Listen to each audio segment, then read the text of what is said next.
যেই ঘরের ভিতরে কুকুর থাকে, যেই ঘরের ভিতরে ছবি থাকে, ওই ঘরে আল্লাহর রহমতের ফেরেশতা প্রবেশ করতে পারে না, কিন্তু ছবি লটকায় রাখে।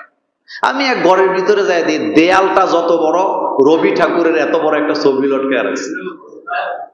উনি একজন শিক্ষক মানুষ। আমি বললাম, ভাইজান রবি ঠাকুরের এত বড় ছবি? কয় ওনার খুব ভক্ত, তো ওনার সাহিত্য আমার কাছে ভালো লাগে, এই জন্য ওনার ছবিটা আমি লটকে। আমি বলছি, ভাই এই ছবি যতক্ষণ থাকবে আপনার ঘরে ফেরেশতা আসার কোনো সম্ভাবনা নাই। তাহলে এই ঘরে কি আসবে? জিন আসে, ভূত আসে, যার কারণে ছেলে মেয়ে পেশাব করে। যেই ঘরে ইসলাম নাই, কোরআনের তেলাওয়াত নাই, যেই ঘরে সূরাতুল বাকারার তেলাওয়াত করা হয় না, সেই ঘরে জিন থাকে, ভূত থাকে, দুষ্ট শয়তান থাকে, তার ছেলে মেয়েরা যার কারণে দুষ্টামি করে। রাসূল কারীম সাল্লাল্লাহু আলাইহি ওয়াসাল্লাম বলেছেন, ওই ঘরে দুষ্ট জিন প্রবেশ করতে পারে না যেই ঘরে সূরাতুল বাকারা তেলাওয়াত করা হয়। সুবহানাল্লাহ বলবেন না? কোন সূরা? আল্লাহ রাসূল বলেছেন, সূরাতুল বাকারা যেই গৃহে তেলাওয়াত করা হয়, যেই বাড়িতে তেলাওয়াত করা হয়, যেই এলাকায় তেলাওয়াত করা হয়, সেই এলাকায় দুষ্ট জিন আসতে পারে না। তাইলে প্রত্যেকটা ঘরে ঘরে কোরআনের তেলাওয়াতের দরকার আছে না? তাইলে দুইটা জিনিস ঘরে রাখা যাবে না। বলেন কয়টা? এক ব্যক্তি কুত্তা একটা ফালছে, তোর বাড়িতে আমি গেছি, কুকুরের নাম রাখছে স্টিবোয়া। স্টিবোয়া এটা অস্ট্রেলিয়ার একজন ক্রিকেটার ছিল, ছাত্র জীবন, আর তখন আমি ছাত্র। তো ওনার ঘরে বসে আছি, উনি কুকুরের ডাক দিচ্ছে, মানে বলতেছে স্টিভটা আজকে কিছু খায় নাই। আমি বললাম, মুসলমানের ছেলের নাম স্টিভ, এটা কেমন কথা? তা আমি হাসি দিয়া গেলাম, আপনার স্টিভ কি ছেলে না মেয়ে? কয় কেন ছেলে মেয়ে হবে? তা আমি গেলাম, কি কয়? এটা তো কুত্তা। রুচি দেখছেন?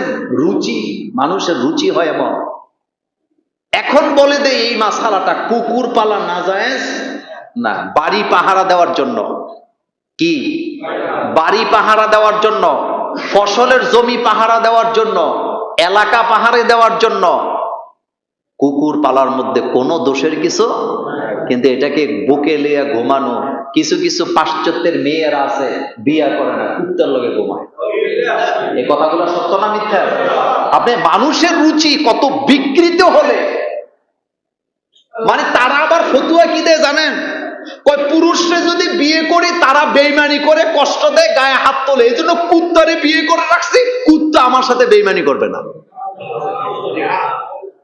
এখানে কি আছে? ডিস্টার্ব আছে। জাপানে কয়দিন আগে দেখলাম একটা কুত্তা সাজছে, মানে কুকুরের সুরত কি করছে, নাউজুবিল্লাহি মিন যালিক। সবগুলা কিয়ামতের আলামত।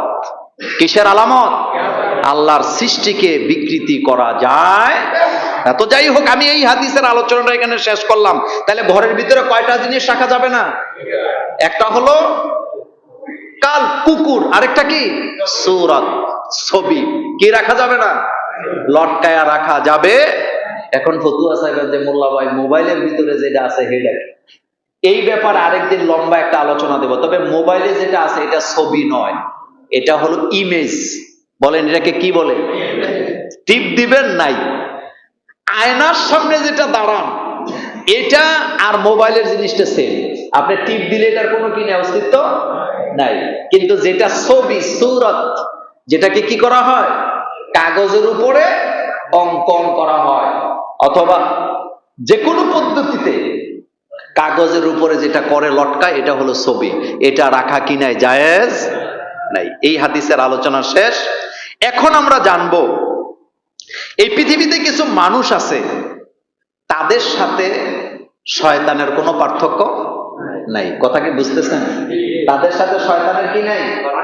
এটা আমি বলি নাই, রাসূল কারীম সাল্লাল্লাহু আলাইহি ওয়াসাল্লামের হাদিস।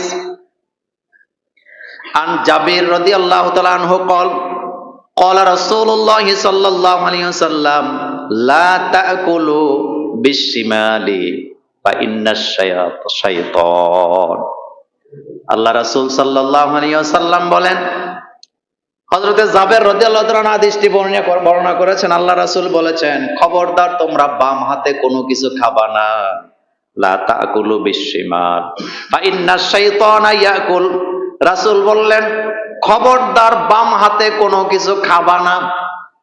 কেন খাবা না? কারণ এটা শয়তান বাম হাতে খায়। রাসূল বললেন যারা বাম হাতে খায় তাদের মধ্যে আর শয়তানের মধ্যে কোনো পার্থক্য নাই।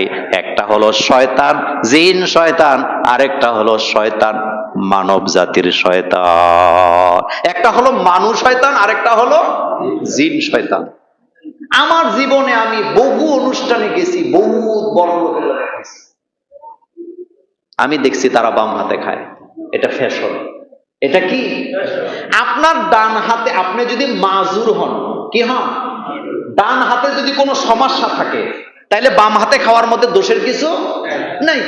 কিন্তু সুস্থ মানুষ আমি দেখছি, বড় লোক, এমপি, মন্ত্রী, ব্যবসায়ী, কোটি কোটি টাকার মালিক, নিজের মুসলমানও দাবি করে, মসজিদ বানাইছে, মাদ্রাসা বানাইছে, টাকা পয়সার অভাব নাই, যাকাত দেয়, ফিতরা দেয়, মানুষকে দান করে, সাদাকা করে, কিন্তু খাইতে বলে বাম হাতে।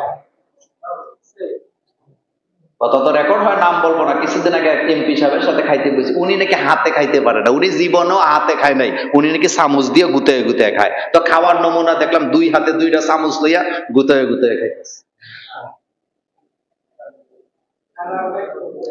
আপনি ভাত খাচ্ছেন, আপনার আঙ্গুলের মধ্যে ডাল, তরকারি, ঝোল, সারিদ লেগে আছে। এখন আপনি পানি খাবেন, কোন হাতে খাবেন? কয় না, কোন হাতে?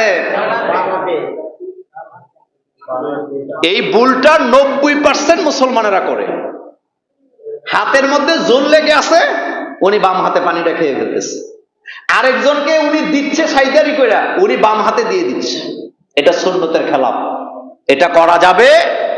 আপনি হাতটাকে চাটবেন, চেটে পরিষ্কার করে আপনি আপনার গ্লাস দিয়ে পানি খাবেন। যদি এটা সম্ভব না হয় তাহলে বাম হাতে গ্লাসটা ধরে ডান হাতটা কি করবেন? লাগাইয়া খাবেন। এরপরেও বাম হাতে খাওয়া যাবে না। এটা শয়তানি, এটা শয়তানি, এটা শয়তানি।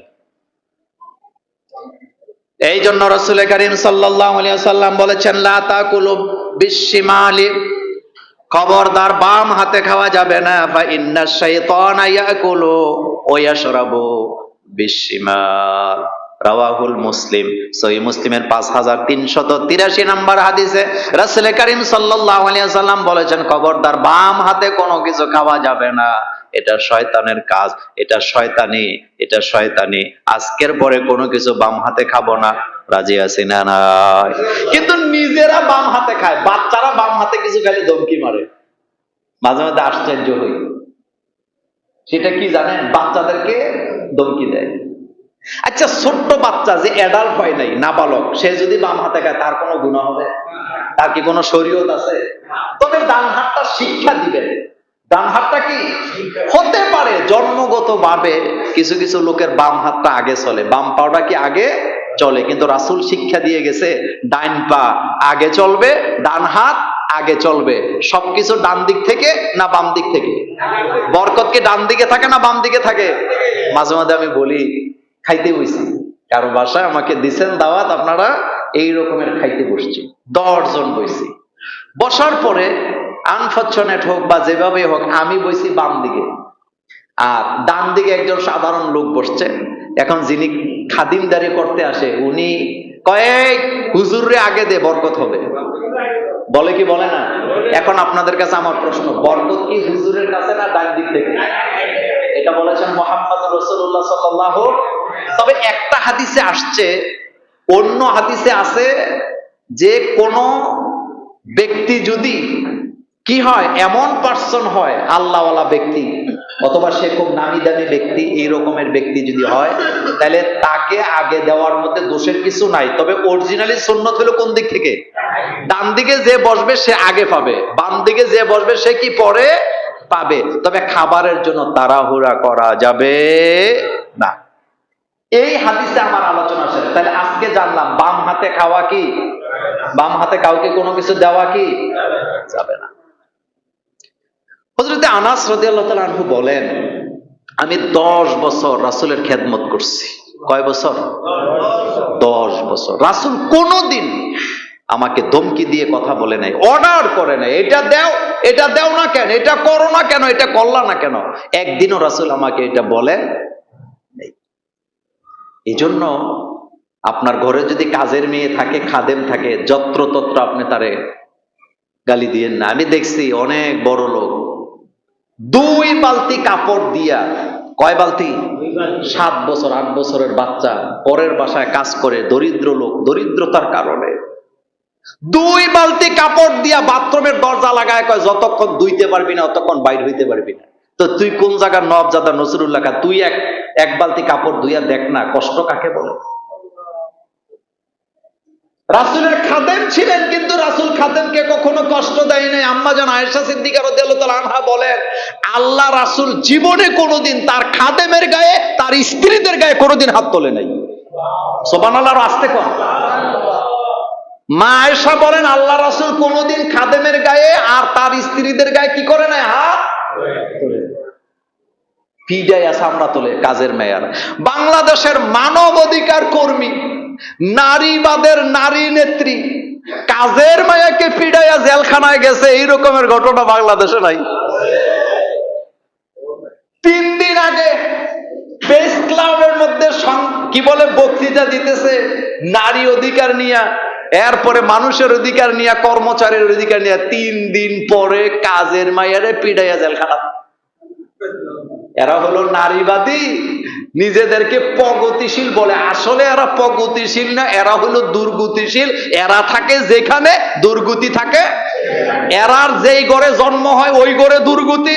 এই ধরনের লোকগুলা যেই ঘরে বিয়ে বসে ওই ঘরে দুর্গতি, যেই মিটিং এ যায় সেখানেও দুর্গতি। তাদের সাথে যারা সম্পর্ক রাখে তাদের দুর্গতির কোনো শেষ। আমার কলেজার ভাইয়ারা, হযরত আনাস রাদিয়াল্লাহু তাআলা আনহু বলে, আমি ছোট মানুষ, রাসূল কোনোদিন আমাকে একটা ধমকি দিয়া কথা বলে নাই, কোনোদিন বলে নাই তুমি এটা করলা কেন, এটা করলা না কেন। আমি আমার জীবনে আল্লাহ রাসূলের মতো এত কমল হৃদয়ের মানুষ দেখি না। এই জন্য কথায় কথায় কাজের লোককে মারা ধরা যাবে। এই অত্যাচার আমাদের দেশে আছে না নাই? ইসলাম কি শিক্ষা দিয়ে গেছে।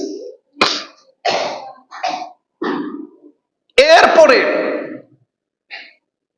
আজকের আরেকটা গুরুত্বপূর্ণ আলোচনা, সেটা হলো যার সাথে যার মহব্বত তার সাথে তার, আসতে কইছেন, তার সাথে তার। এই জন্য কার সাথে মুআমালাত আপনার, আপনি কার সাথে চলেন, আপনি কার সাথে বন্ধুত্ব রাখছেন, কার জন্য ভালোবাসাটা বিলাইয়া দিছেন, আপনাকে এটা পরীক্ষা করে দেখতে হবে। নামাজীদের সম্পর্ক নামাজীদের সাথে হয়, আল্লাহওয়ালাদের সম্পর্ক আল্লাহওয়ালাদের সাথে হয়, নৈতিক চরিত্রের অধিকারী লোকদের সম্পর্ক নৈতিক চরিত্রবানদের সাথে হয়। আর একজন গাঞ্জাখুর জানে গাঞ্জা কোথায় পাওয়া যায়, কথা কন না কেন? একজন ফেন্সিডিল খুল জানে কোন দোকানে গেলে ফেন্সিডিল পাওয়া যায়। এতে মানুষের চেহারা দেখলে বুঝে তার কাছে গাঞ্জা আছে। এজন্য কোরআনুল কারীমে বলছেন, ফি উজুহিহিম মিন আসারিস সুজুদ, যারা সেজদা দেয় তাদের চেহারার মধ্যে সেজদার একটা নমুনা থাকে। এই নমুনাটা আবার কপালে দাগ পড়া মনে করেন না। আমাদের দেশে মনে করে কপালে যার দাগ পড়ছে ওইটাই হয়ে যায়।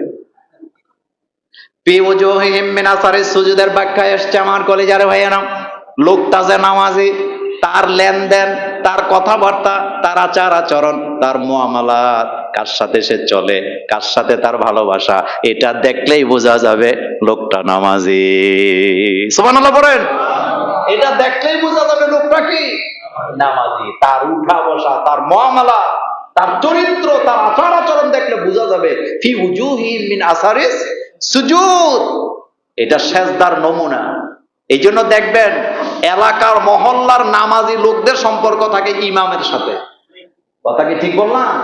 আর যেতে নামাজের কাছেও নাই তার সাথে ইমামের সম্পর্ক থাকার কোনো সম্ভাবনা নেই। ইবনে ওমর রাদিয়াল্লাহু তাআলা আনহুমা থেকে হাদিস বর্ণিত, ক্বালা রাসূলুল্লাহ সাল্লাল্লাহু আলাইহি ওয়াসাল্লাম মান তাশাব্বাহা বিকাউমিন ফাহুয়া মিনহুম।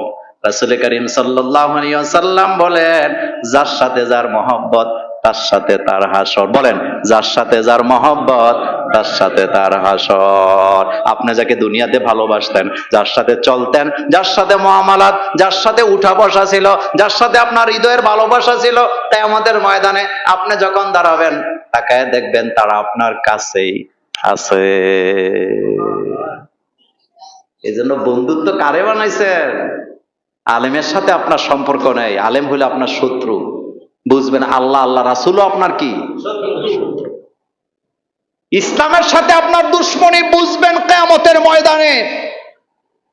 কাফের মুশরিকের সাথে আপনার হাসর হবে।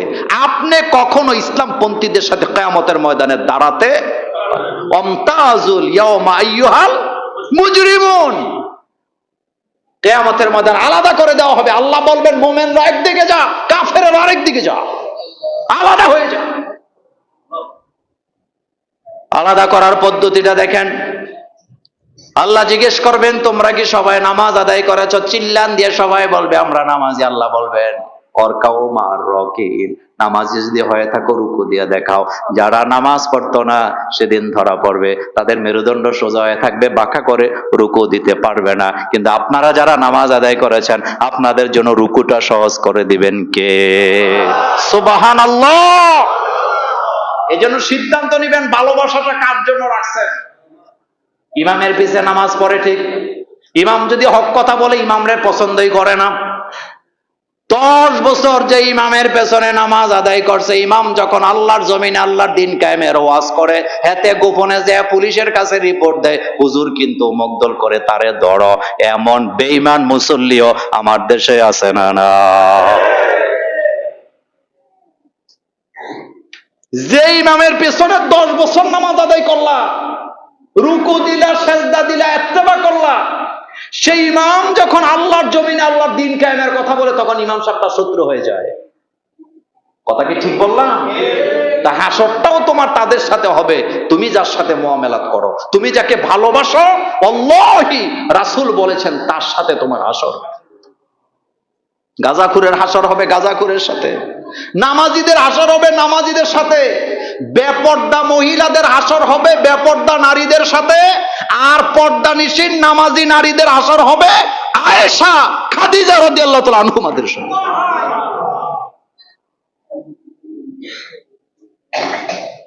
এজন্য সতর্ক হওয়ার দরকার আছে না নাই? সতর্ক হতে হবে। আল্লাহ যেন আমাদেরকে মোমেন বান্দাদের সাথে একত্র হয়ে থাকার তৌফিক দান করেন, আমরা বলি আমিন। আমার কলিজার ভাইয়েরা, আজকের পৃথিবীতে আযাব গজব আছে না নাই?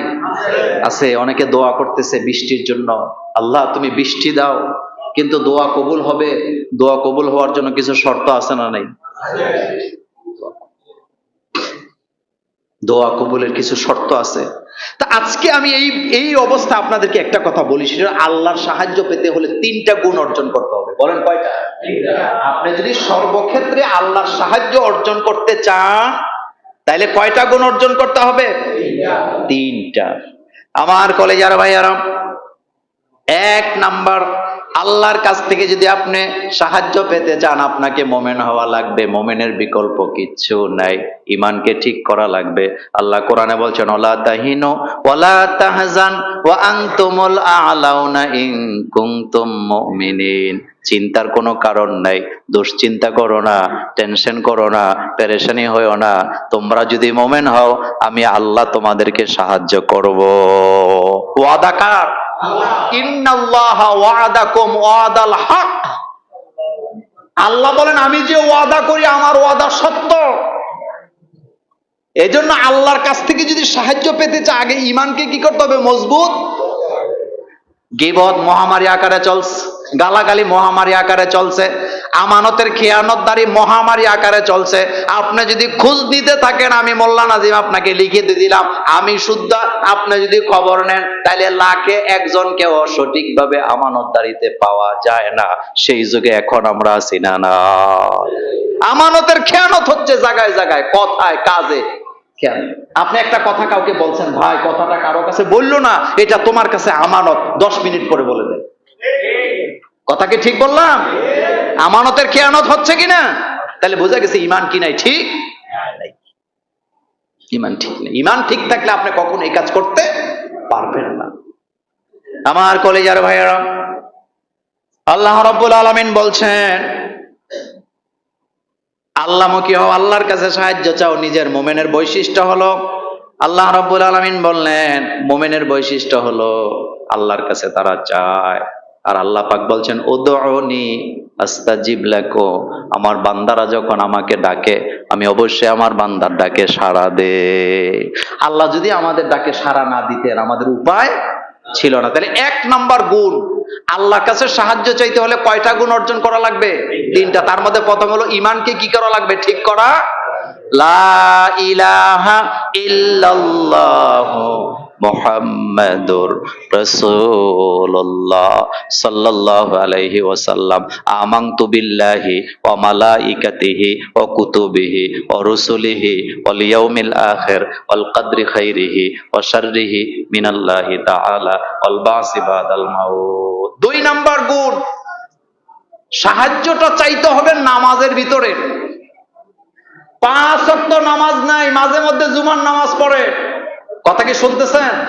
5 ওয়াক্ত নামাজ নাই, মাঝে মধ্যে জুমার নামাজ পড়ে। বিপদে পইরা 10 কেজি জিলাপি লইয়া মসজিদে যাইয়া হুজুরের পকেটে 100 টাকা দিয়া বলতেছে, হুজুর বড় বিপদে আছি, দোয়া কইরা দিয়েন। এই রকমের জিলাপি দিয়া নিজে নামাজ না পড়া দোয়া করলে দোয়া কবুল হবে না, হবে না, হবে না।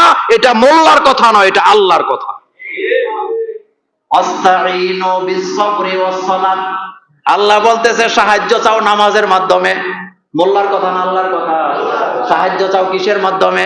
ওয়াস্তাঈনু বিস-সাবরি ওয়াস-সালাত। নিজে নামাজ পড়ে না, 10 কেজি জিলাপি ক্যান্টনমেন্ট থেকে কিনে না 1000 টাকার নোট মোল্লা নাজিমের পকেটে দিয়া হুজুর দোয়া করেন বিপদে আছি, কোনো লাভ নাই। কারণ বিপদে পড়বে যারা নামাজে দাঁড়ায়া সাহায্য চাইবে তারা। এই কথা কি আমার না আমার আল্লাহ?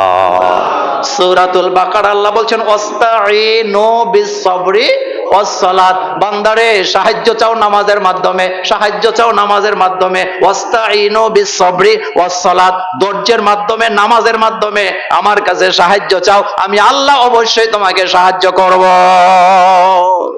লম্বা লম্বা সেজদা দেন। হযরতে ফাতেমা রাদিয়াল্লাহু তাআলা আনহা বলেন, আমি আমার পিতা রাসূলুল্লাহ সাল্লাল্লাহু আলাইহি ওয়াসাল্লামকে জিজ্ঞেস করলাম, বাবা আপনি আমাকে বলেন তো বিপদে পড়লে আমি কি করব? আল্লাহর নবী বললেন, ফাতেমা রে, যখন এই বিপদে পড়বা নামাজে দাঁড়ায়া যাও। কোথায় দাঁড়াও? নামাজ, নামাজ, নামাজ, সালাত, সালাত, সালাত। নামাজের ভিতরে দোয়া কবুল হয়। কিসের ভিতরে? নামাজ পড়েই না। নামাজের 5 ওয়াক্ত আজান হয়, মসজিদের সামনে দিয়ে চলে যায়, কিন্তু মসজিদের ভিতরে ঢুকতে রাজি না। 3 নাম্বার গুণ হলো নিষ্ঠাবান হওয়া। নিষ্ঠার মাধ্যমে আল্লাহর কাছে সাহায্য চাইতে হবে। নিষ্ঠাবান হওয়া, নিষ্ঠার ব্যাখ্যা আমি করতে পারবো না, আমার হাতে এত সময় নাই। তবে একটা কথা আপনাদেরকে বলে দিয়ে যাই, লোক দেখানো হলে হবে না। লোক দেখানো হলে হবে না।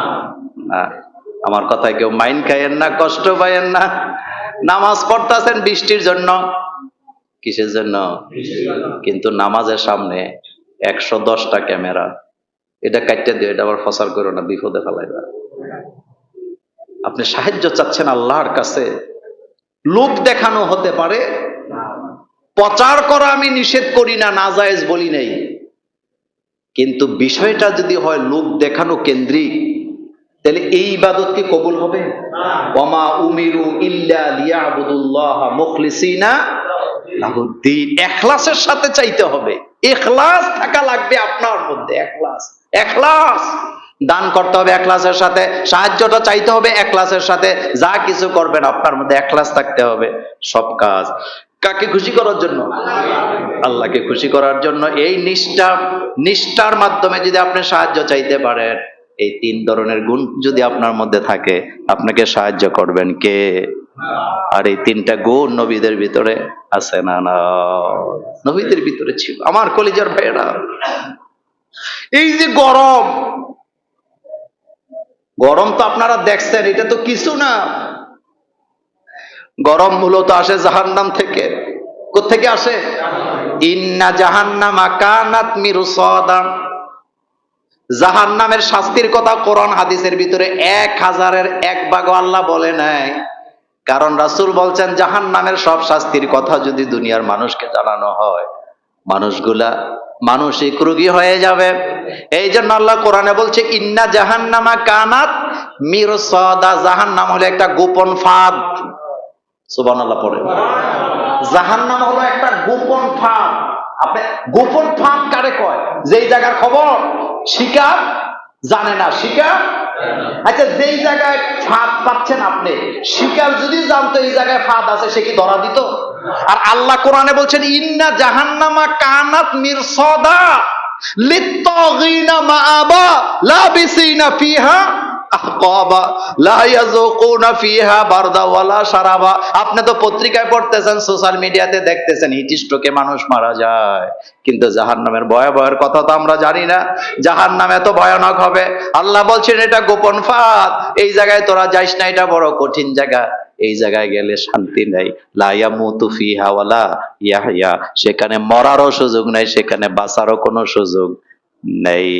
আল্লাহ রাসূল লম্বা হাদিস বুখারী মুসলিমে বলেছেন জান্নাতীরা জান্নাতে চলে যাবে, জাহান্নামীরা জাহান্নামে চলে যাবে। মৃত্যুকে জান্নাত আর জাহান্নামের মাঝখানে আনা হবে, ডেকে বলা হবে তোমরা কি এটাকে চিনো? বলবে হ্যাঁ আমরা চিনি, এটা মৃত্যু।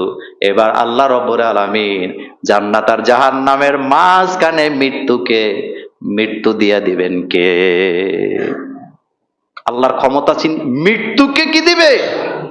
মৃত্যু দিয়ে দিবে। লা ইয়ামুতু ফিহা ওয়ালা ইয়াহইয়া। জান্নাতীরা জান্নাতে থাকবে, জাহান্নামীরা জাহান্নামে থাকবে, সেখানে তারা মরবেও না, সেখানে তারা বাঁচতেও পারবে না। হযরত আবু মুসা আশআরী রাদিয়াল্লাহু তাআলা আনহু বলেন রাসূল কারীম সাল্লাল্লাহু আলাইহি ওয়াসাল্লাম বলেছেন জাহান্নাম এত এত ভয়ানক গোপন ফাঁদ, জাহান্নামের মুখ থেকে যদি একটা বড় পাথরকে নিক্ষেপ করে দেওয়া হয়, এই পাথরটা জাহান্নামের নিচে যেতে 70 বছর লাগবে। এটা যে বলা হয়েছে গতি, বোধহয় দুনিয়ার গতি বুঝানো হয়েছে। হাদিস কোরআন বুঝতে হইলে কিছু দিমাগ খরচ করা লাগবে। কোরআন হাদিসে আল্লাহ পাক গতি শব্দটা ব্যবহার করছে বিদ্যুতের গতি, বারকুন। কিসের গতি? আলোর গতি ব্যবহার করেছেন আল্লাহ পাক। এই হাদিস বুঝতে হলে আপনি এদিকে একটু খেয়াল করেন, জাহান্নামটা কত গভীর।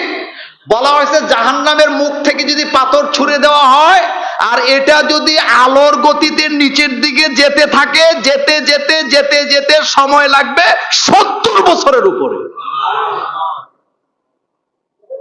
তবুও কিন্তু হাদিস কিন্তু শেষ হয় না এখনো। আল্লাহ রাসূল বলছেন তবুও কিন্তু জাহান্নামের শেষ সীমানায় পৌঁছতে পারবে না। তার মানে শেষ সীমানা ধরার কোনো সুযোগ নেই। সতর্ক হন। কি হন? আল্লাহ রাসূলকে আল্লাহ বলছেন দাইয়ান ইলাল্লাহি বিইজনিহি ওয়া সিরাজাম মুনিরা। নবী গো, আপনি হচ্ছেন মানুষকে সতর্ককারী, আমি আপনাকে জ্ঞানের আলো হিসাবে দুনিয়াতে পাঠাইছি। বাশিরাও ওয়া নাযীরা, বাশিরাও ওয়া নাযীরা। আপনি হচ্ছেন শুভ সংবাদদাতা, আপনি হচ্ছেন সতর্ককারী। সতর্ক করার পরেও, এত গরম থাকার পরেও নামাজে যেতে চাই না, এমন মনমরা মানুষ আছে না নয়? রাসূল বলছেন গরম হচ্ছে জাহান্নামের শ্বাস, ঠান্ডাও হচ্ছে জাহান্নামের কি শ্বাস। জাহান্নামের 2টা অংশ। বলেন কয়টা? 2টা অংশ। আমরা কিন্তু মনে করি জাহান্নাম মানে শুধু গরম, না, জাহান্নামের 2টা অবস্থান, 2টা অংশ। একটা অংশ গরম, আরেকটা অংশ ঠান্ডা। জাহান্নাম নিজেই জাহান্নামকে সহ্য করতে পারে না, আপনি সহ্য করবেন কি? অনেকে মনে করে পাপ কিছু করি না, জ্বললে টুইলে আবার আমু আর কি। 1 সেকেন্ডের 1000 ভাগের 1 ভাগ সময় জাহান্নামে কাটাবার ক্ষমতা মানুষের নাই, পাথরেরও নাই। এই ব্যাপারে আরেকদিন আলোচনা করব। আজকে শুধু আপনাকে এইটা বলি, এই যে গরম আসে না, গরমের দিনে জোহরের নামাজ একটু দেরিতে পড়া সুন্নত। আল্লাহ রাসূল বলছেন এই গরম, এটা জাহান্নামের নিঃশ্বাস। জাহান্নাম কেঁদে কেঁদে আল্লাহকে বলে, আল্লাহ এতটা উত্তপ্ত আমি হয়ে গেছি, আমি এই গরম আর নিতে পারছি না, আমাকে একটু শ্বাস ফালাবার সুযোগ দাও। আল্লাহর নবী বলেন, জাহান্নাম এখন শ্বাস ফালায়, ওই শ্বাস থেকে দুনিয়াতে যে গরম আসে সারা পৃথিবী গরম হয়ে যায়।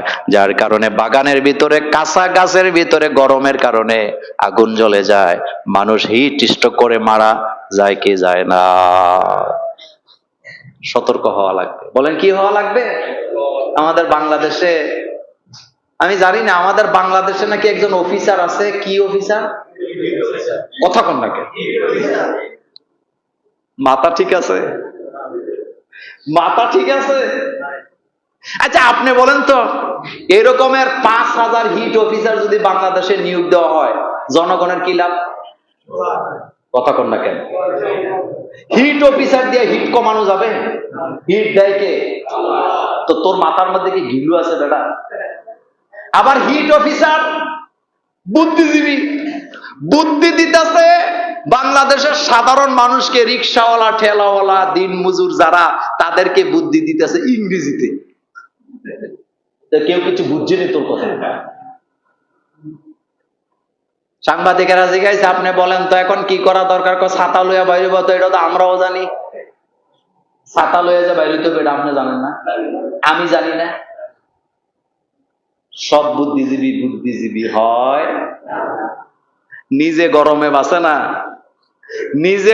বাঁচে না, আরেকজনকে বুদ্ধি দেয়। যাক, এই ব্যাপারে আরেকদিন, এখন আর এই ব্যাপারে বললাম না, আমি ছেড়ে দিলাম এই বিষয়টা। তাহলে জাহান্নামের অংশ কয়টা, অবস্থান কয়টা? একটা হলো গরম, আর একটা হলো আর ঠান্ডা। তো ঠান্ডা কেমন ঠান্ডা?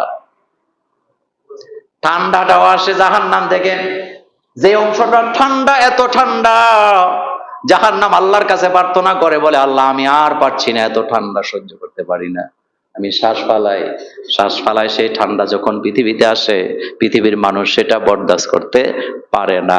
এই জন্য নবীজি আমাদেরকে দোয়া শিক্ষা দিয়েছেন, আল্লাহুম্মা আজিরনা, বলেন আল্লাহুম্মা আজিরনা মিনান নার। সবাই আল্লাহুম্মা আজিরনা মিনান নার, আল্লাহুম্মা আজিরনা মিনান নার, আল্লাহুম্মা আজিরনা মিনান নার। জাহান্নাম থেকে আমাদেরকে বাঁচাইতে পারে কে? আল্লাহ যেন আমাদেরকে জাহান্নাম থেকে মুক্ত করে দেয়। আমরা বলি আমিন। আরো জোরে বলি আমিন। আমার কলেজের ভাইয়েরা, কতগুলা প্রশ্ন আসছে, যেই কটা দেওয়া যায়। একটা প্রশ্ন আসছে, 16 মাসের বাচ্চাকে একা রেখে বয়ফ্রেন্ডকে নিয়ে ঘুরতে গেল মা,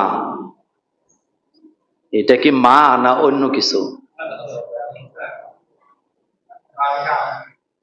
আল্লাহু আকবার। আল্লাহ আমাদেরকে হেফাজত করুক। এই ভিডিওটা আমি দেখেছি। দেখেন, এটার জন্য দায়ী হলো পরকিয়া। বলেন কি? পরকিয়া ইসলামে ছোট অপরাধ না জঘন্য অপরাধ? বুঝেন আগে। কোন পরকিয়া যারা করে, দুনিয়াতে বেঁচে থাকার অধিকার তাদের নাই। এটা কি মোল্লার কথা না আল্লাহর কথা? তাদেরকে কোমর পর্যন্ত গেড়ে দিয়ে পাথর মেরে সঙ্গে সাড় করে পৃথিবী থেকে বিদায় করো, কারণ এটা অমানুষ হয়ে গেছে, এটা সমাজের জন্য, পরিবারের জন্য ক্যান্সার। এটার প্রমাণ হলো এই যে মা যে দুধের বাচ্চাকে 2-3টা প্যাকেট দুধ রাইখা বন্ধুর সাথে চলে গেছে সমুদ্র সৈকতে, সে তার কি করা প্রবৃত্তিকে কি করার জন্য। তো সুতরাং আমরা এখানে এটাই আপনাদেরকে সব সময় বুঝাই, পরকীয়াটা হচ্ছে ক্যান্সারের চেয়ে আরো মারাত্মক। বিয়ের আগে যদি কেউ জিনা করে তাদের শাস্তি, আর বিয়ের পরে যারা জিনায় লিপ্ত হয় তাদের শাস্তি কি একরকম? আপনি 2টা 3টা 4টা বিয়ে করেন শরীয়ত সম্মতভাবে, শরীয়তে কোনো নিষেধ। কিন্তু আমাদের দেশে কি জানেন, একটা লোক যদি 2টা বিয়ে করে, যে শুনে কয় লোকটার চরিত্র ভালো না, 2টা বিয়ে করছে। কিন্তু জিনা যদি করে, পরকিয়া করলে কোনো সমস্যা নাই। তো তোর মাথার ভিতরে ঘিলু আছে বেড়া। আপনি 2টা স্ত্রী রাখতে চান, 3টা রাখতে চান, 4টা রাখতে চান, আপনি বৈধভাবে রাখেন, কোনো অসুবিধা। আপনি তাকে বিয়ে করেন, আপনি তাকে মোহরানা দিয়ে সাক্ষী দিয়া বিয়ে করে আপনি তাকে ভরণ পোষণ দেন, যেমনে পারেন তেমনে চালান, তার সাথে সম্পর্ক করেন, এতে শরীয়তে নিষেধাজ্ঞা নেই। কিন্তু আপনি আরেকজনের বউ নিয়ে আরেকজনের মা নিয়ে যাবেন কেন? এই জন্য তারা হইল সমাজের জন্য, পরিবারের জন্য কি? স্বামীটা বিদেশে থাকে, 3টা বাচ্চা ছোট ছোট, শুধুমাত্র পরকীয়ার কারণে আবেগচারিত হইয়া নিজের সংসার, নিজের স্বামী, নিজের বাচ্চাদেরকে রাইখা পালায়া যায়, এমন অমানুষ আছে না? না, আমি আবারও বলি, এই জন্য ইসলাম এগুলাকে কি করছে? কঠোরভাবে দমন করছে। জিনার লা তাকরাবু জিনা, জিনার কাছেও যাওয়া যাবে না। আপনি চিন্তা করেন তো, একটা মা কতটা নিচে নামলে পরে, কতটা অমানুষ হইলে পরে নিজের দুধের বাচ্চাকে, কতটা নির্মমতা, কতটা নিষ্ঠুর হইলে পরে নিজের বাচ্চাকে একটা রুমের ভিতরে আটকাইয়া, ছোট্ট বাচ্চা, যেই বাচ্চাটা ফিডারটা হাতে নিয়ে খাইতে পারে না, এই বাচ্চার 3-4টা দুধের প্যাকেট রেখে ভেঙে যায়। সবচেয়ে কষ্টের ব্যাপার, এই দুধের বাচ্চাটা ধুকে ধুকে কেঁদে কেঁদে মারা গেছে। দুনিয়ার কোন মানুষ তার ডাকে সাড়া দেয় নাই। একজনে ভিডিও করলো, দায়িত্ব ছিল। আপনারা তো যেই দেশের কথা বলেন, আমি দেশের নামটা নিতে চাই না, আবার পরে ভিসা টিসা পাওয়া যায় না কথা বললে, এগুলি আবার রেকর্ড থাকে কথা। আপনারা যাদেরকে মানব অধিকারের কর্মী বলেন, আসলে তারা হলো জঘন্য মানব অধিকার, কি বলে, মানব অধিকারকে ভুলুণ্ঠিত করেছে তারা এবং তাদের দেশ। তারাই দুনিয়ার মানব অধিকারকে মানব অধিকার দিতে পারে শুধুমাত্র ইসলাম। কে দিতে পারে? একজন মায়ের উপরে 30 মাস নিজের বাচ্চাকে লালন পালন করা ফরজ করেছেন কে? সুবহানাল্লাহ পড়েন মিয়া। একটা মায়ের উপরে কয় মাস? 30 মাস ফরজ, বাধ্যতামূলক। বাচ্চা ফেলায়া কোথাও যাওয়া যাবে না। আর কতটা অমানুষ, অমানবিকতার পরিচয় সেখানে দেওয়া হয়েছে। নিজের বাচ্চাকে ঘরের ভিতরে রেখে সে পালায় গেছে, খবর নাই। বাচ্চাটা 10 দিন 12 দিন ধুকে ধুকে কেঁদে কেঁদে পৃথিবীর মানবতার কপালের মধ্যে লাথি মেরে বাচ্চাটা দুনিয়া থেকে বিদায় হয়ে গেছে। এই বাচ্চার অভিশাপ শুধু মা পাবে না, সমাজ ব্যবস্থাও পাবে। পাবে কিনা? সমাজ ব্যবস্থাও পাবে। এমনি এমনি গজব আসে না, গজব আসার কারণ আছে। এই বাচ্চাটা কি কোনো অপরাধী ছিল? ইসলাম যেখানে একটা বাচ্চাকে যার সন্তান বলার অধিকার আপনাকে কি দেয় না, ইসলাম খুব সতর্ক। আর সেই জায়গায় একটা বাচ্চা, নিজের জন্ম দেয়া বাচ্চাকে রেখে মা চলে যেতে পারে, এটা কি মায়ের জায়গায় আছে নাকি এটা অন্য জায়গায় চলে গেছে? মা কাকে বলে? রাসূল করিম সাল্লাল্লাহু আলাইহি ওয়াসাল্লাম বসে আছেন গরমের দিন, একটা বালক, একটা পাখির বাচ্চা, ছানা বাচ্চাকে হাতের তালুতে নিয়ে আসতেছে। ছোটবেলা তো আমরা এই কাম করছেন না আপনারা? এখন ভালো হয়ে গেছে নাকি? ছোটবেলায় এই কাজ করছেন না? পাখির বাসায় হাত দেন নাই জীবনে? পাখির বাচ্চাটা নিয়ে আসছে। আল্লাহ রাসূল দেখতে পেলেন পাখির বাচ্চার মাটা চতুর্দিকে উঠতেছে ঘুরতেছে, বাচ্চার মায়া। রাসূল বালককে ডেকে বললেন, বালক, এই বাচ্চাটা তুমি জানছো, দেখো মাটা কিভাবে ঘুরতেছে। মা বাচ্চাকে ভালোবাসে না এমন হতেই পারে না। গরু তার বাছুরকে ভালোবাসে, হরিণী সে জানে বাঘের সাথে পারবে না, কিন্তু হরিণের বাচ্চাকে যখন বাঘ সিংহ আক্রমণ করে জীবন দেওয়ার চেষ্টা করে। একটা বড় হায়না যখন একটা হাঁসের বাচ্চাকে আক্রমণ করে, হাঁসের কাছে তেমন অস্ত্র নাই, কিন্তু সে আক্রমণ করে কি করে না? রাসূল বলেন, তুমি যে বাচ্চাটা নিয়ে আসছো, মাটাকে দেখো, মায়ের মমতা কত। মাটা কষ্ট পাইতেছে, ও বালক, যেখান থেকে আনছো সেখানে দিয়ে আসো, নতুবা তোমার উপরে আল্লাহর লানত হবে। এবার বাচ্চা দৌড়ে যে পাখির বাসার মধ্যে বাচ্চাটা রেখে আসলেন, মাটা শান্ত হয়ে গেল। আল্লাহ রাসূল বলেন, এটাই মায়ের ভালোবাসা। এটা মায়ের কি? একটা কুকুর যখন বাচ্চা দেয়, আপনি এই কুকুরটার কাছে যেতে পারবেন? বাচ্চাদের কাছে আপনাদের বাড়িতে মুরগ আছে না, মুরগি মুরগির বাচ্চা ধরে দেখেন তো আপনার মুরগি সুমা দিব? আপনি বুয়া বাড়ি না কি বাড়ি হেডা চাইব না, আপনার নাকে মুখে আইসা ধরবো যে আমার বাচ্চা ধরলি কেন, এটা হলো মা। বলেন এটা কি? কিন্তু পরকীয়ার কারণে ওইটা আর মায়ের জায়গায় থাকে না, এটা অমানুষ হয়ে যায়, তার হৃদয়ের ভিতরে ভালোবাসা বলতে কিচ্ছু থাকে না। এই জন্য ইসলাম এটাকে কঠোরভাবে কি করেছেন? নিষিদ্ধ। আমরা আজকের এই মসজিদ থেকে দোয়া করি, আল্লাহ পৃথিবীর সকল মায়ের মমতাকে তুমি বজায় রাখো, আমার নারীদের কলিজায় সন্তানের ভালোবাসাকে অটুট করে দাও। এরপরে একটা প্রশ্ন আসছে, বাংলাদেশের ৬৮,০০০ নারীকে ভারতের যৌনপল্লীতে বিক্রি, কোন দিকে যাচ্ছে আমাদের দেশ? কেন নারীদের টার্গেট করা হচ্ছে? এটার জন্য দায়ী কারা বলেন তো? কারা দায়ী? প্রথম দায়ী নারীরা নিজেরা। লোভে পাপ, বলেন লোভে পাপ, পাপে মৃত্যু। আমি আশ্চর্য হয়ে যাই, লোভ থেকে আগে জাতিকে বাঁচাতে হবে। লোভ, লালসা। কেউ একটা ফোন করলো, লোভ দেখাইলো, আসেন আপনাকে 20 কোটি টাকা দেব, খবর নাই আর। এবার এটা হোক 90 বছরের বুড়া বেড়া, এইটাই বালা। মা বাপের কথাও শোনেন। এই যে দেখেন না আপনারা, জল্লাদ কি জানি একটা নাটক চলতেছে না এখন, কি দেয় জল্লাদের নাম কি? আর কয় বছরের মেয়ে? 20 বছরের, বিয়ে হয়েছে। এখন জল্লাদ কয় আমার সব লয়ে গেছে, মাইয়া কয় আমি কিছুই পাই নাই।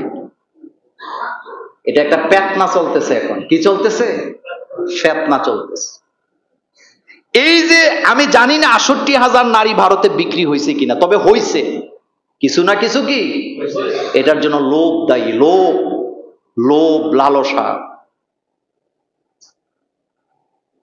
আগের দিনের মায়েরা, বোনেরা নিজের জীবনের চাইতে নিজের ইজ্জতকে দামি মনে করতেন, সেজন্য তারা জীবন দিতেন, কিন্তু নিজের ইজ্জত কি দিতেন না। কিন্তু এখন নিজের ইজ্জতের চাইতে জীবনের চাইতে টাকার দাম বেশি হয়ে গেছে, যার কারণে এটার মধ্যে ফা দিচ্ছে। 2 নাম্বার, এটার জন্য দায়ী যারা দায়িত্বশীল।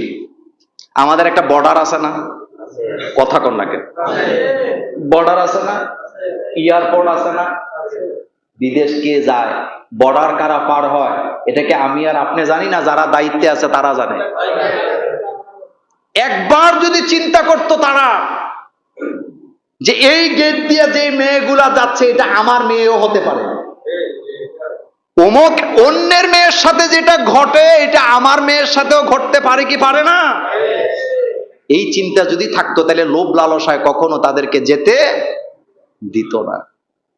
লক্ষণ কিন্তু ভালো না। আমি এ বিষয়ে খুবই সতর্কতার সাথে কথা বলতেছি, এই কারণে, কারণ আমি বুঝি, আমারও তো জীবনের একটা মায়া আছে নাকি, ভাঙ্গা কথা বললাম না। এটা তো কিছুই না, অপেক্ষা করেন।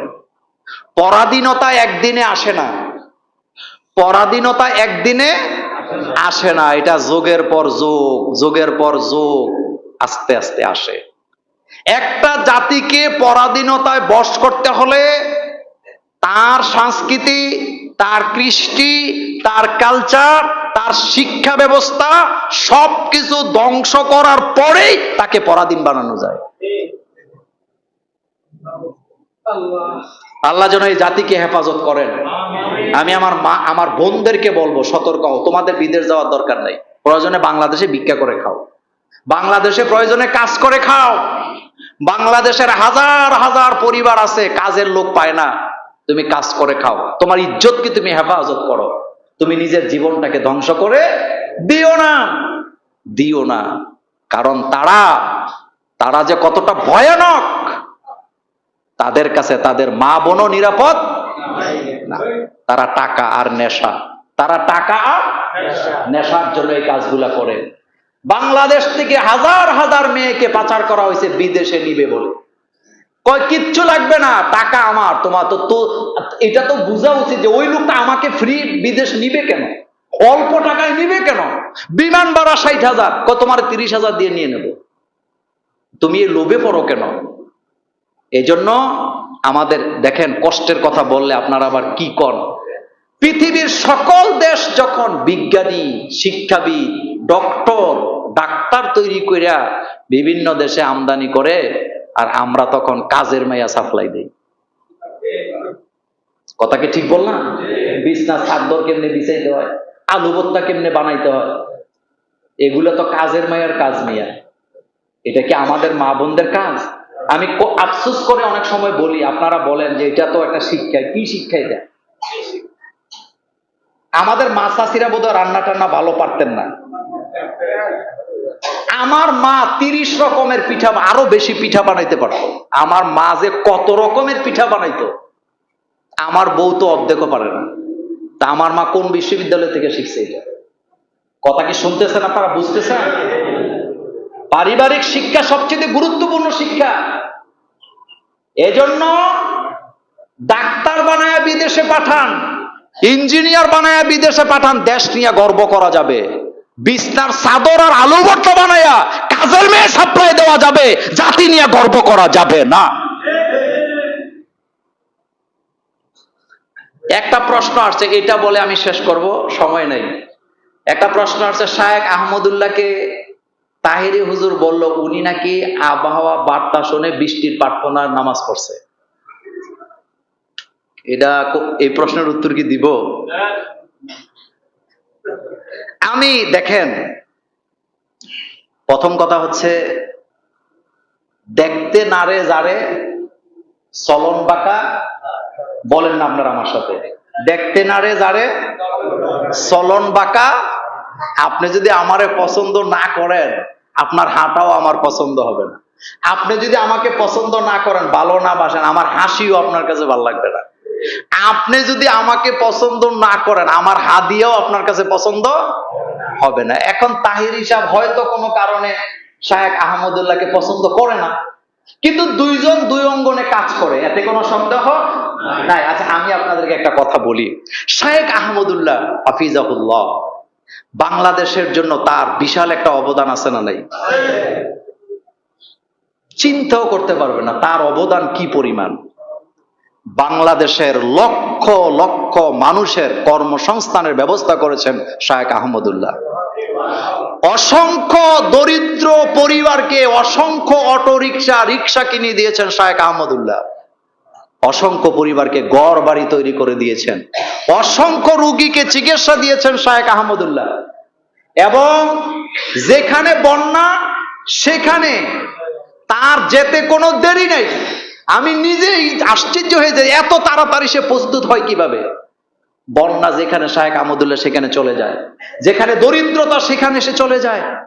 এবং যেখানে আগুন লাগে, সবার আগে কে? কথা কন না কেন? কোন সন্দেহ আছে? তা আপনি তার কোন কাজকে অস্বীকার করবে? তার কান্না ভরা মুনাজাত জাতি দেখেছে, তার হাহাকার জাতি দেখেছে। আমি মনে করি শায়েখ আহমদুল্লাহ রৌদ্রের মধ্যে বৃষ্টির জন্য যে চিৎকার করে কান্না করেছেন, এটা 10 টাকার হাদিয়ার জন্য করেন নাই, এটা উনি কাউকে খুশি করার জন্য করেন নাই। আমার বিশ্বাস শায়েখ আহমদুল্লাহ এই জাতিকে গরম থেকে, গজব থেকে আল্লাহ যাতে রক্ষা করেন, এই কান্না আল্লাহর কাছে সে কেঁদেছে। সে কোনো মাজারের কাছে যায় কাঁদে নাই, সে কোনো পীরের কাছে কান্না করে নাই, সে খোলা ময়দানে চিৎকার দিয়ে কেঁদেছেন। কার কাছে? তিনি যখন বলতেছিলেন ও মুহাম্মদ সাল্লাল্লাহু রব, তিনি যখন বলতেছিলেন ও আকাশের রব, তিনি যখন বলতেছিলেন ও জমিনের রব, আমার কাছে মনে হয়েছে যেন তার প্রত্যেকটা চিৎকার আরশে আজিমের গোড়ায় চলে গেছে।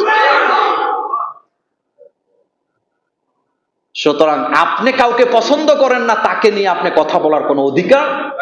এবার আসেন গিয়াসউদ্দিন তাহিরির ব্যাপারে আমার অভিযোগ না, সেও তো কিছু কাজ করে না। কয়েকদিন আগে দেখছি সেও কোথায় যেন সাহায্য দিতেছে। আপনার ভালো কাজের প্রশংসা আমি 100 বার করব, তবে আল্লাহ কোরআনে বলছেন ওয়াতাসিমু বিহাবলিল্লাহি জামিআ, তোমরা বিচ্ছিন্ন হইও না, পরস্পরে কি হইও না। সুতরাং আমরা ফতুয়াবাজি, কাদা ছুড়াছুরি বন্ধ, আমরা একে অপরের ভাই। আল্লাহ কোরআনে সূরাতুল হুজরাতে বলেছেন, একজন মোমেন আরেকজন মোমেনের কি ভাই। ভাইরে, আপনি এক পীরের মুরিদ, আমি আরেক পীরের মুরিদ, সমস্যা কি? আপনি এক টুপি মাথায় দেন, আমি আরেকটা পরি, সমস্যাটা কি? আপনি রফিয়া দান করেন, আমি একবার, আমি করি তিনবার, আপনি করেন তিনবার, আমি করি একবার, সমস্যাটা কোথায়? সমস্যা তো কোথাও নাই। রব কয়জন? রবের বেলা, কবরের প্রশ্নগুলোর বেলা আমরা এই তিন জায়গায় সবাই এক আছি না নাই? আমাদের রবকে আল্লাহ, আমাদের সবার রব আল্লাহ, আমাদের সবার নবী মুহাম্মাদুর সাল্লাল্লাহু, আর আমাদের সবার ধর্ম কি? পার্থক্যটা কোথায়? পার্থক্য হলো কিছু কিছু জায়গা। আমি এটার একটা ছোট্ট ব্যাখ্যা দিয়ে দিই। আপনি ঢাকায় যাবেন, আমিও ঢাকা যাব। এখন আমার মন চাইছে আমি ঢাকা যাব, আমি সিলেট রোডে ঢুকছি, ঢুকে ব্রাহ্মণবাড়িয়া পার হইয়া বামে যাইয়া একেবারে ভৈরব দিয়া, নরসিংদী দিয়া, গাজীপুর দিয়া যায় ঢাকা উঠছি। আপনি ঢাকা গেছেন কুমিল্লা ক্যান্টনমেন্ট থেকে ডাইরেক্ট, এদিক দিয়া যায় যাত্রাবাড়ি দিয়া ঢুকছেন। আবার আরেকজন লোক ঢাকা গেছে, উনি আবার কাশপুরে যায় কয় না, আমি বামে যাব না, যাত্রাবাড়িতে অনেক জ্যাম থাকে, আমি ভিতর দিয়া কাঞ্চন দিয়া চলে যাব। কিন্তু গন্তব্য কয়টা? কথা বলে তো বাইরে এত গালাগালি ঠেলা ঠেলির দরকারটা কি? ধাক্কাধাক্কির দরকারটা কি? আমি বিশ্বাস করি কেউ জাহান্নামে যাওয়ার জন্য ধর্মকর্ম করে না, সবাই জান্নাতে যেতে চায়।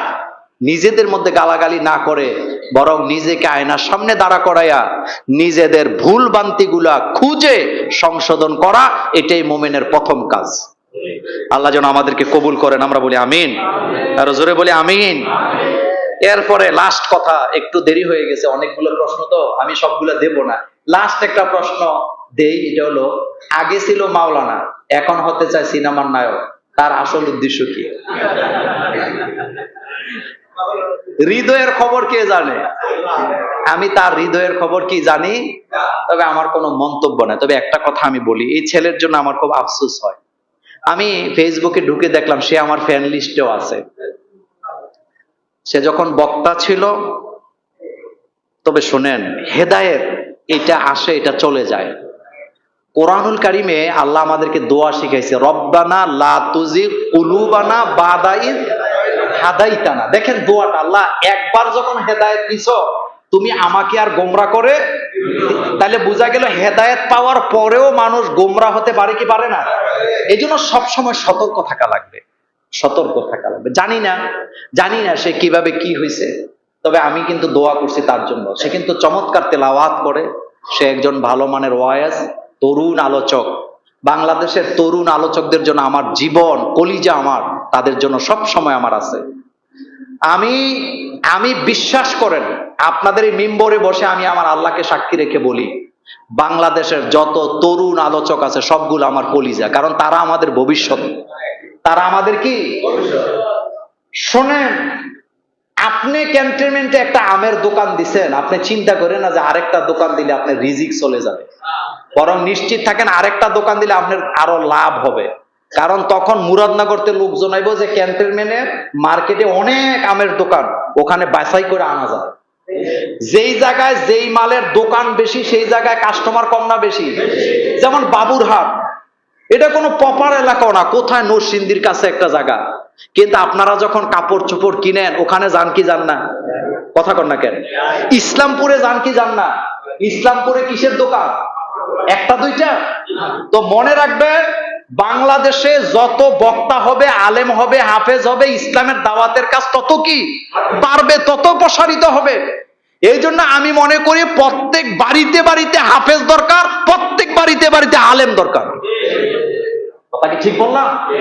এই জন্য যেই ছেলেটা হতে পারে কোনো কারণে সে গোমরা হয়েছে, পৃথিবীর সবকিছুর মূলে থাকে নারী। এটা আমি এভাবে বলতে চাই না। এই যে আপনারা একটা ম্যাপ দেখেন না, বাংলাদেশ যখন ভারত আর পাকিস্তান ভাগ হয়েছিল, তখন এখানে একটা খণ্ড, ওখানে একটা খণ্ড, ওখানে একটা খণ্ড, ম্যাপটা এরকম আঁকা বাঁকা হয়েছে কি হয় নাই? আপনি ইতিহাস বলে দেখবেন এখানেও নাই। ব্রিটিশদের কাছে এই উপমহাদেশ ভারতবর্ষ যে মানে জিম্বি হয়েছিল, এখানেও নারী। শুধু তাই নয়, পৃথিবীর ইতিহাসে যত বড় বড় সুলতানদের পতন হইছে, মূল গোড়ায় কি? কথা কন না কেন? মূল গোড়ায় কি? তা বলে আমি আবার নারী বিদ্বেষী না, ভুল বুঝছেন না। আমাদের একজন বক্তা, সে যখন চুলকে রঙিন করছে, আমি শুনছি এখানেও নারী। কারণ এই জিনিস ছাড়া মানুষকে সহজে গোমরা করা। আপনার আমার নবীকে কোরাইশের নেতারা প্রস্তাব যে দিছিল, তুমি ইসলামের দাওয়াতটা দিও না, তোমার এই জিনিস দেব, ওখানে নারী ছিল না। কথা কন না কেন? রাসূল কি রাজি হয়েছে? এই তো বুঝছেন। সুতরাং সে, তাকে আল্লাহ হেদায়েত দান করুক, সে আবার ফিরে আসুক, সে দাওয়াতি কাজ করুক, এটা আমরা চাই। কেউ যখন তাওবা করে, তাকে নিয়ে আর টল করার সুযোগ ইসলামে নাই। কথাটা আজকে একটু লম্বা হইলো, যেহেতু কথা অনেকগুলা প্রশ্ন আমার এখনো রয়ে গেছে। আপনাদের সবার প্রতি অনুরোধ, ফেসবুকে, সোশ্যাল মিডিয়ায় কারো কোনো খারাপ জিনিস দেখলেই সঠিক লাইক, এরপরে একমত, কখনো এটি লিখবেন না। এটার জন্য কিন্তু আখেরাতে আপনি পাকড়াও হবেন। কারণ আপনি তো জানেনই না কথাটা সঠিক না বেঠিক। কথা ঠিক বললাম? এই জন্য পাইছেন একটা লাইক, পাইছেন একটা সঠিক, পাইছেন একটা একমত। হাসরের ময়দানে ফেরেশতারাও একমত বানাইবো আপনাকে। আপনি কারো প্রতি জুলুম করতে, হতে পারে সে কোনো কারণে এই কাজ করছে, হতে পারে কোনো মেয়ের কি বলে পারে না। শোনেন, নারী এমন এক জিনিস। আমাদের রাজ্জাক বিন ইউসুফ সাহেবের একটা কথা শুনছিলাম অনেকদিন আগে।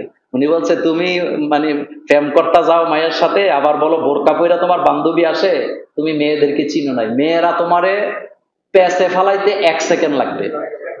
আমি আপনাদেরকে একটা কথা বলি, আপনারা আমারে অনেক ভালোবাসেন না? আসতে কইছেন, ভালোবাসেন না? কিন্তু আমি ক্যান্টনমেন্ট আছি, ক্যান্টনমেন্ট নামছি সুপার মার্কেটের সামনে বা গুমতি টাওয়ারের সামনে, একজন নারী, আমি তাকে চিনি না, জানি না, তার সাথে আমার কোনো পরিচয় নাই। এই রকমের একজন নারী যদি আমার পাঞ্জাবি দইরা এমনে কোমরে ধরে চিল্লানি দেয়, মোল্লা নাজিম আমার সর্বনাশ করছে, তখন আপনার ভালোবাসা আর থাকবো না। আপনি আমার যত ভক্ত হন, আপনি কিন্তু তখন আর আমারে বিশ্বাস করবেন, আপনি কইবেন ওইলো ওইতারে। গুলিস্তানের মোড়ে যদি কোনো পুরুষকে কোনো নারী এভাবে ধরে চিল্লান দেয়, ও আমার সর্বনাশ করছে, ও যেই মানের হোক, পুরুষের কথা কেউ বিশ্বাস করে না। পরে কার কথা? এই কথাগুলো সত্য না মিথ্যা? কত পার্সেন্ট সত্য? 100-100 সত্য। আপনি যে এই যে আপনারা এখানে যত মানুষ আছেন, পুরুষ আছেন, আপনাকে যদি কোনো অচেনা নারী হোক আঞ্জা দিয়ে ধইরা বলে, হে আমার সর্বনাশ, আপনার বই প্রথম বিশ্বাস করতে, তবু না আমি বিশ্বাস করি না, তুমি করলেও করতে পারো। কথাকে বুঝাইলাম? তাহলে নারীরা আপনারে পেছে ফেলাইতে কয় মিনিট? 1 second, 1 second. কিন্তু কোন নারী যদি আপনার 50 লাখ টাকা লইয়াও চলে যায়, আপনি যদি প্রেস ক্লাবে 100 মিডিয়া আইনাও যদি সাংবাদিক সম্মেলন করেন, আপনি এটা বিশ্বাস করে গেলেন। কথা বোধহয় এখনো বুঝাইতে পারি না। হতে পারে এই ছেলেটা কোনো নারীর কারণে এমন হয়েছে, কিন্তু আমরা চাই আল্লাহ যেন তাকে হেদায়েত দেয়। মানুষ তো রে ভাই, মানুষ তো ভুল করতেই, তার জন্য দোয়া, হেদায়েতের দোয়া। বলেন কিসের দোয়া? আমি কোনো গীবত, আমি কি তার বিরুদ্ধে কোনো কথা বলছি? আমরা পজিটিভ কথা বলি। কি কথা বলি? সে ভালো হইতে পারে না? ভালো হইতে পারে, আল্লাহ যেন তাকে ভালো করে দেন। আর কোন তরুণ আলোচক, হাফেজ যেন আর নষ্ট না হয়, আল্লাহ যেন